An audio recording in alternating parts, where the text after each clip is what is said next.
Berjumpa kembali. Kali ini saya akan menjelaskan konsep singkat mengenai RSTP. Di sini saya tidak akan menggunakan bahasa-bahasa yang rumit, tapi menggunakan bahasa-bahasa yang sederhana agar mudah dicerna. Ini adalah sebuah topologi dasar kalau kita ingin menyambungkan internet. Ada dua buah switch dan ada komputer di masing-masing switch. Ini adalah konsep dasar yang biasa kita gunakan. Dari internet masuk ke switch, kemudian disambungkan ke switch lagi, kemudian pada switch masing-masing switch ada beberapa komputer. Nah, bila terjadi demikian, ada dua kabel yang menancap pada switch. Apa yang terjadi?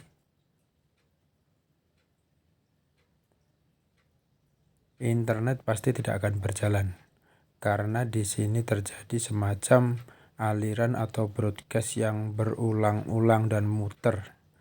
Hal inilah yang dinamakan dengan looping. Kalau hal seperti ini terjadi, jaringan kita pasti drop. Pasti terdrop. Karena ada broadcast aliran data yang selalu berputar dan tidak ada hentinya. Nah, bagaimana untuk mensikapi hal semacam ini? Kita menggunakan switch yang sudah mempunyai fitur RSTP atau bisa menggunakan switch manageable.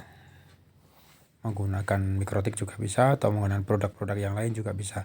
Kali ini saya akan mengimplementasikan pada sebuah switch mikrotik. Jadi kita menggunakan dua buah switch mikrotik yang di dalamnya secara otomatis sudah terinstall RSTP.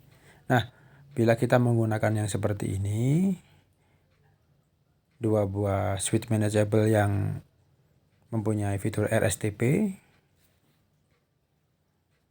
maka salah satu akan menjadi jalur utama dan satunya lagi akan menjadi jalur alternatif. Atau bisa kita bilang ini bisa sebagai sebuah failover ya. Jadi selain manfaat dari RSTP ini selain untuk mencegah looping, juga bisa dipakai sebagai failover. Nah, kita anggap aja ini yang merah ini sebagai root port atau jalur utama, kemudian yang satunya menjadi jalur alternatif. Apabila jalur utama sewaktu-waktu putus, entah itu sebab apa, maka jalur alternatif akan bekerja. Ini adalah konsep dasarnya untuk pencegahan looping. Sekarang setelah ini kita coba mengimplementasikannya pada jaringan yang lebih besar. Sebentar, saya gambar dulu. Sebuah jaringan yang lebih besar, misalnya kita mempunyai 4 gedung. Sebentar, saya gambar dulu. Misalnya kita mempunyai 4 buah switch yang kita letakkan pada 4 gedung.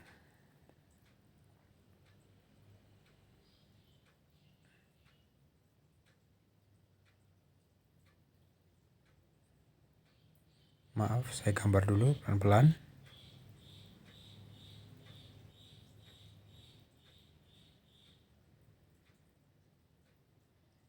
Ini hanya contoh ya, hanya saya buat 4 gedung.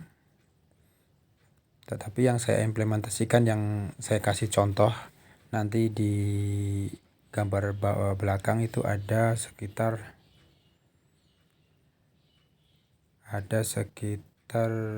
12 gedung yang saya koneksikan. Backbone-nya menggunakan FO.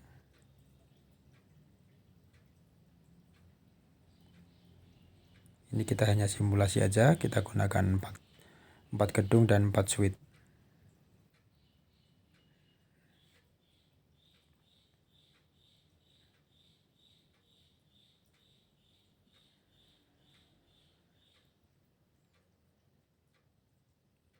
Kita hubungkan sebentar.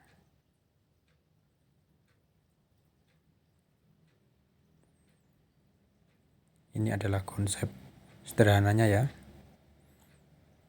Kita punya 4 gedung. Yang paling atas itu adalah gedung utama di mana ada sumber internetnya, atau ada router atau ada server di yang paling atas. Kita simulasikan seperti itu. Nah, apa yang terjadi pada jaringan yang seperti ini? Ini pasti terjadi looping kalau kita menggunakan switch biasa. Dan looping ini susah sekali untuk ditemukan karena kita nggak tahu di mana loopingnya, yang tersambung di mana. Salah satu caranya adalah kita bisa memutus salah satu jalur, itu bisa. Tetapi ada satu kerugian juga. Nah, saran satu-satunya adalah kita menggunakan switch manageable yang sudah mempunyai fitur RSTP atau Rapid Spanning Tree Protocol. Ini adalah RSTP, ini pengembangan dari STP yang dulu itu lebih lama. Kalau yang RSTP ini lebih cepat.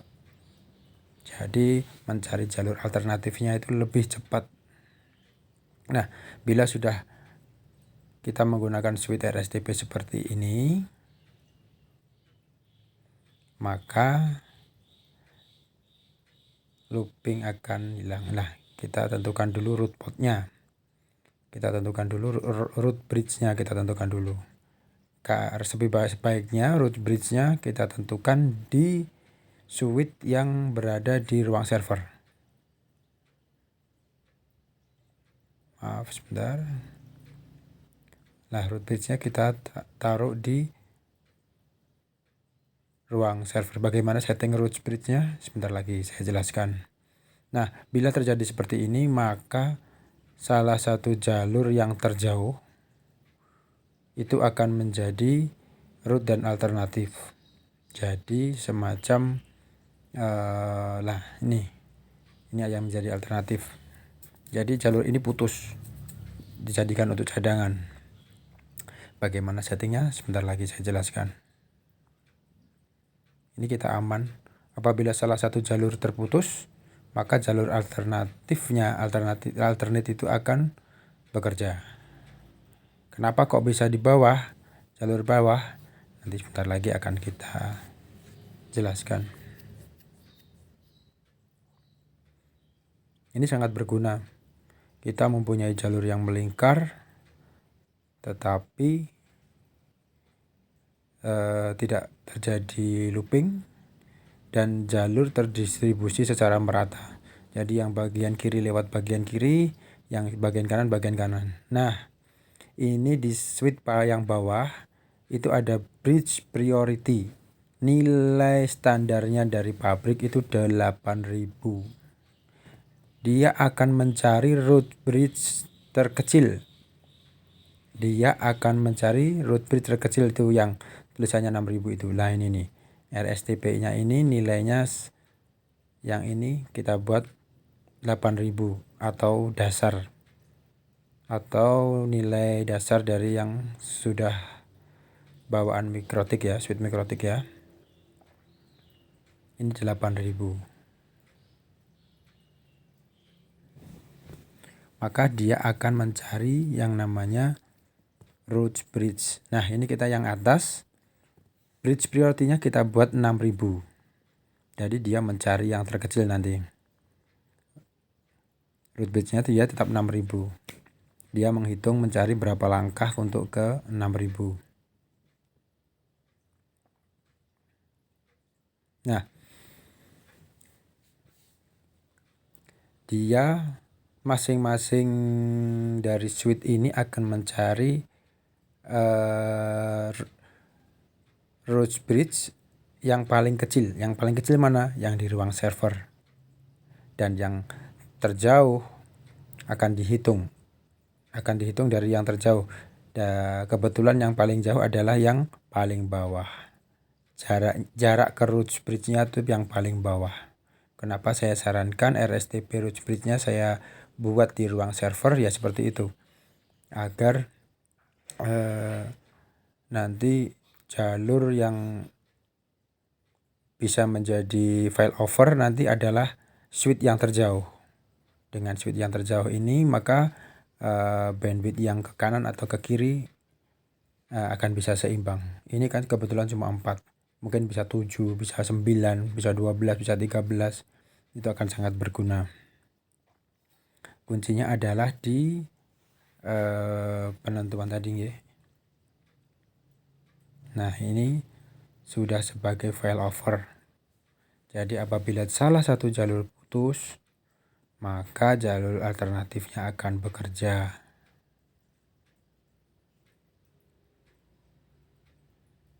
Nah, ini contohnya, ini yang switch bawah ini. Kita lihat, kebetulan saya pakai masing ke kanan 6 switch, ke kiri 6 switch. Ini adalah switch yang bawah. Jadi dia melempati 12 bridge ya. Maka ada yang root, ada yang alternatif. Nah, di sini saya hanya menggambarkan atau menggunakan simulasi untuk 4 switch ya.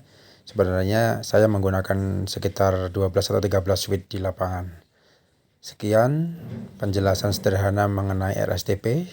Sampai ketemu lagi pada video selanjutnya.